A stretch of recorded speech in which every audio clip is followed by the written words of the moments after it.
நடிகர் சிவராஜ்குமாருக்கு சமீபத்துல உடல்நிலை பாதிப்பு ஏற்பட்டு தற்போது அமெரிக்காவுல சிகிச்சை பெற்றுமே வராரு. சமீபத்துல நடிகர் சிவராஜ்குமார் நடித்த பயிரத்தி ரன்கள் நல்ல வரவேற்பு பெற்றுள்ளதாம். இதனைத் தொடர்ந்து ஜெயிலர் டூல இவருக்கு கிடைத்த வரவேற்பை தொடர்ந்து தளபதி 29வது படத்துல நடிப்பார் அப்படின்ற செய்தி வெளியாச்சு. ஆனா அந்த செய்தி வெளியான சில நாட்களிலேயே தன்னால அந்த படத்துல நடிக்க முடியவில்லை அப்படின்னு உறுதியாக சொல்லிட்டாரு. இப்படிப்பட்ட சூழ்நிலையில தான் இவருக்கு உடல்நிலை பாதிப்புமே ஏற்பட்டிருக்கு. 2 சிகிச்சை அமர்வுகள் முடிந்துள்ள நிலையில இன்னும் சில அமர்வுகள் உள்ளதாம். இப்படிப்பட்ட சூழ்நிலையில தான் இவர் பற்றிய ஒரு தகவல் ரசிகர்களை பெரும் அளவுல ஈர்த்திருக்கு. நடிகர் சிவராஜ்குமார் ஒரு பரம்பரை பணக்காரர். அவருடைய தந்தை அவருக்காக சொத்து சேர்த்து வச்சிருக்காரு. இருந்தாலுமே அது எதுவுமே தனக்கு வேண்டாம் அப்படின்னு சொல்லியிருக்காரு. மேலும் நான் சம்பாதித்து உருவாக்கிய சொத்து மட்டுமே போதும் அப்படின்னு பேசியிருக்காராம். இப்படி சொன்னதோடு மட்டும் இல்லாம அவர் செய்த செயல் ரசிகர்களை ஆச்சரியப்பட வச்சிருக்கு. தன்னுடைய பூர்வீக சொத்து, தன்னுடைய அப்பா சம்பாதித்த சொத்து அனைத்தையுமே அனாதை இல்லங்களுக்கு எழுதி வச்சிருக்காராம். தான் சம்பாதித்த சொத்து மட்டும் போதும் அப்படின்னு அவர் இந்த முடிவை எடுத்திருக்காரு. சோ இவருடைய முடிவிற்கு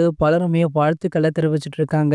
அந்த வகையில பாத்தீங்கன்னா தற்போது சூப்பர் ஸ்டார் ரஜினிகாந்த் அவர்கள் சிவராஜ்குமார் அவர்களை தொலைபேசியின் மூலம் தொடர்பு கொண்டு வாழ்த்து தெரிவித்தது மட்டுமல்லாமல் மீண்டும் உடல் நலத்துடன் இந்தியா திரும்புவாய் அப்படின்னு ரஜினிகாந்த் அவர்கள் வாழ்த்தியுமே பேசியிருக்காராம். சோ இவர் பேசிய இந்த தகவல் தற்போது சமூக வலைதளங்கள்ல வைரலுமே ஆகிட்டு இருக்கு. இது போன்ற சினிமா செய்திகளை பத்தி நீங்க உடனே தெரிஞ்சுக்க நம்மளுடைய தலைவர் அப்படின்ற நம்ம சேனலை சப்ஸ்கிரைப் பண்ணிக்கோங்க.